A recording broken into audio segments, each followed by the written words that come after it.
আসসালামু আলাইকুম প্রিয় স্টুডেন্ট, আশা করি তোমরা সকলে ভালো আছো। আজকে আমি কথা বলবো একাদশ ভর্তি 2025 তোমাদের দ্বিতীয় পর্যায়ে রেজাল্ট পাওয়ার পর কী করতে হবে এবং মাইগ্রেশনের রেজাল্ট পাওয়ার পরে কী করতে হবে, এইসবের বিস্তারিত আলোচনা করব আজকের এই ভিডিওতে।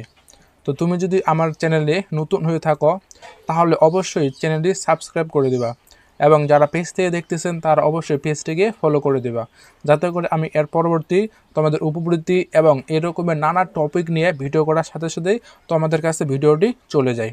তো চলেন ভিডিওটি শুরু করা যাক। এখান থেকে আমার লেজার বিম অর্থাৎ মাউস পয়েন্টের দিকে লক্ষ্য করবা। দ্বিতীয় পর্যায়ে অলরেডি রেজাল্ট দিয়ে দিয়েছে। তো দেখতে পাচ্ছ দ্বিতীয় পর্যায়ে রেজাল্টের পর করণীয় কি। 1 নম্বর পয়েন্ট, পছন্দের কলেজ যারা পেয়েছো, অর্থাৎ যারা তোমরা দ্বিতীয় পর্যায়ে রেজাল্টে পছন্দের কলেজটা পেয়েছো তাদের তো কোনো কথাই নেই, তার অবশ্যই সেই কলেজে কনফার্ম করে নেবা। এবং একটা মেইন পয়েন্ট হচ্ছে যে কলেজ কনফার্ম করার সময় অবশ্যই মাইগ্রেশন অপশনটা অফ করে রাখবা, এতে করে তোমাদের কলেজ সেফ থাকবে। কারণ মাইগ্রেশন অপশনটা যদি তোমরা অন করে রাখো, পরবর্তীতে তোমাদের পছন্দের কলেজ চেঞ্জ হয়ে অন্য কলেজে চলে যেতে পারে। আশা করি ব্যাপারটা সবাই বুঝতে পেরেছেন। এবার পয়েন্ট 2, কলেজ পেয়েছো কিন্তু তোমাদের পছন্দ হয়নি, অর্থাৎ তুমি যে কলেজে চান্স পেয়েছো সেই কলেজটা তোমার মোটেও পছন্দ হয়নি। এখন তুমি কি করবা? আমি বলি আমার অ্যাডভাইস, অবশ্যই কনফার্ম করবা। কনফার্ম করার সময় মাইগ্রেশন অপশনটা অন করে রাখবা, এতে করে এর পরবর্তীতে তোমাদের মাইগ্রেশন করে অন্য কলেজে যাওয়ার সুযোগ থাকে। কারণ মাইগ্রেশন অন করলে তুমি যদি এর পরবর্তী কলেজগুলোতে সিট খালি থাকে তাহলে অবশ্যই সেখানে তোমাদের ট্রান্সফার হওয়ার একটা চান্স থাকে, ঠিক আছে। আর যদি মনে করো যে কনফার্ম করবা না, সেক্ষেত্রে তোমার তৃতীয়বার ভর্তি হইতে গেলে দেখো যে সিট সংখ্যা কম অথবা তোমাদের পছন্দের কলেজ নাও আসতে পারে। এজন্য আমি বলবো যারা দ্বিতীয় পর্যায়ে চান্স পেয়েছো কিন্তু কলেজ পছন্দ হয়নি, তারা অবশ্যই কনফার্ম করার সময় মাইগ্রেশনটা অন করে রেখে দেওয়া।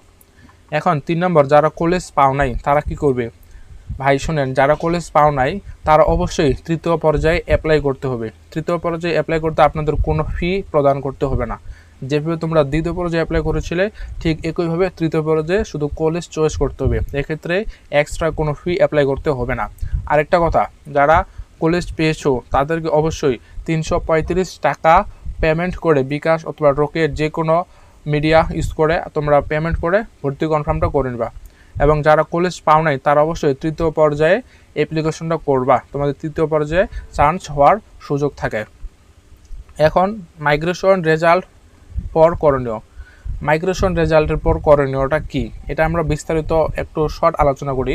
কারণ মাইগ্রেশন পরে রেজাল্ট যারা তোমরা দ্বিতীয়বার কলেজ কনফার্ম করার সময় মাইগ্রেশন অন করেছিলে তারা কি করবে? নতুন কলেজ এসেছে, অবশ্যই যদি তোমাদের নতুন কলেজ আসে তাহলে অবশ্যই তোমাদের যে নাম্বার দিয়েছিলা সেই নাম্বারে একটা SMS যাবে যে তোমাদের মাইগ্রেশনের কলেজ কি আসছে।